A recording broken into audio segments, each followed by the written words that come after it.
Hey everyone, welcome back. If your Discord account has been disabled and you want to recover it as fast as possible, don't panic. A disabled account doesn't always mean it's gone forever. Let's go step by step to improve your chances of getting it back quickly. Step 1, check your email first. Discord usually sends a message explaining why the account was disabled. Search your inbox, spam, and junk folders for emails from Discord, Trust, and safety.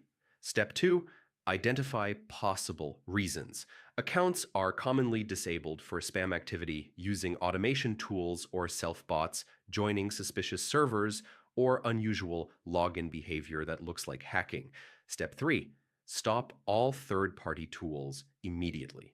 If you used modified Discord apps, scripts, or auto messaging tools, stop using them. These are one of the biggest reasons accounts get disabled.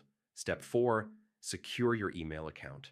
Change your email password and enable two-factor authentication on your email. If your account was compromised, this step is critical.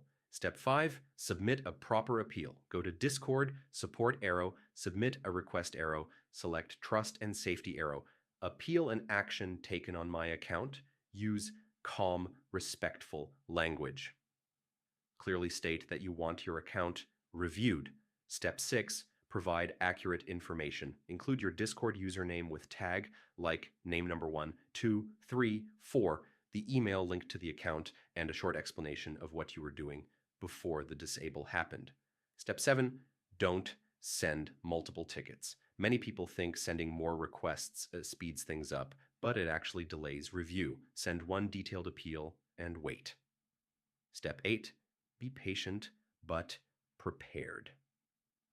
Reviews can take a few days. While waiting, avoid creating accounts to bypass the restriction. That can make things worse.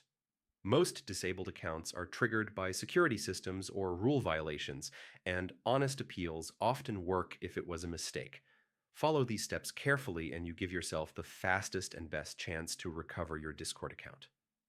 See you in the next guide.